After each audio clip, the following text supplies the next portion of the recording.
Sir आता बघूया marks ऑटोमध्ये डेली जो मोड ऑफ पेमेंट रिपोर्ट आहे, म्हणजे जीपेमध्ये किती आले, कॅशमध्ये किती आले, मल्टी मोड पेमेंटचा रिपोर्ट कसा काढायचा तो, त्यासाठी तुम्ही याला डेली रिपोर्ट्समध्ये सेल रिपोर्ट्समध्ये पहिलाच ऑप्शन आहे मोड ऑफ पेमेंट. ओके, इथे क्लिक करा. इथे तुम्ही समरीमध्ये ठेवू शकता. जर सपोज तुमचं सेकंडरी मॅनेजमेंट असेल, नॉन जी एस टी इथे तुम्ही त्याला सेकंडरीला येस करू शकता. येस केलं तर सेकंडरी नॉन जी एस टीचे पण इथे ॲड होतात, न ठेवलं तर ओन्ली जी एस टीचे.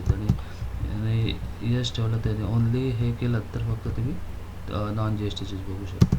ओके, इथे मी आता नोट्स ठेवतो. इथे जी एस टी काय नाही. इथे तुम्ही ऑपरेटर तुमचं सिलेक्ट करू शकता, कोणत्या ऑपरेटरचा तुम्हाला सेल बघायचा आहे, कोणता असेल तो ऑपरेटर.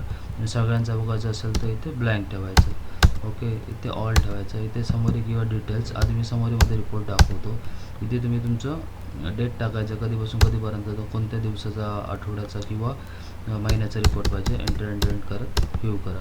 ओके, ह्या स्क्रीनवर तुम्हाला टोटल सेल किती झाला ते तुम्हाला इथे दिसतं. तर इथे तुमचं कॅशमध्ये किती, नंबर ऑफ बिल्स किती, अमाऊंट किती, जी पे आणि जे काही तुमचे मोड असेल त्याप्रमाणे तुम्हाला टोटल आणि त्याचा टोटल सेल. ओके, मागण्यासाठी एस्केप दाबायचा. त्याच्यानंतर पुन्हा येतो reports, daily reports, sale reports, mode of payment. Okay, बाकी सेम राहील. इथे मी आता डिटेल करतो.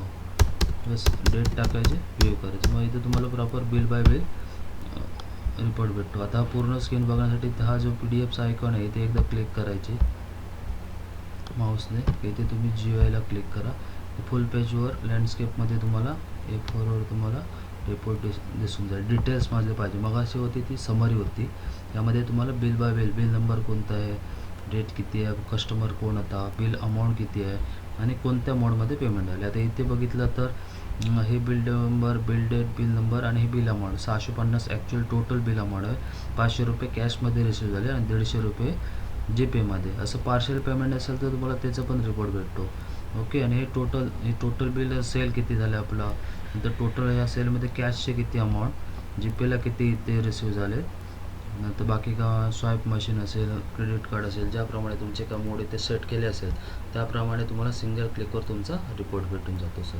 ठीक आहे सर, याप्रमाणे तुम्ही मोड ऑफ पेमेंटचे रिपोर्ट्स काढू शकता. त्याच्यानंतर जर अजून तुम्हाला इथे डेली रिपोर्ट्समध्ये अजून ओनली डिटेल्स, इथे बिल वाईज स्टेटमेंट पाहिजे असेल, बिल वाईज स्टेटमेंट तुम्ही इथून काढू शकता. पर्टिक्युलर डेट टाका, मंथ वाईज, बाकी तुमच्या याच्याप्रमाणे व्ह्यू करा. इथे तुम्ही बिल वाईज स्टेटमेंट पण बघू शकता. सेम इथे PDF ला क्लिक करून तुम्ही PDF, एक्सेल किंवा याच्यामध्ये तुम्ही एक्सपोर्ट करू शकता. बाजूला एक्सेलचा पण एक ऑप्शन आहे, डेट वाईज मंथ आहे, तुम्ही इथून काढू शकता. ते पण फॉर्मॅट आहेत वेगवेगळे. तुम्हाला डिटेल पाहिजे तर डिटेल घेऊन तुम्ही काढू शकता. डिटेल पाहिजे तर डिटेलमध्ये पण तुम्हाला येणार टोटल.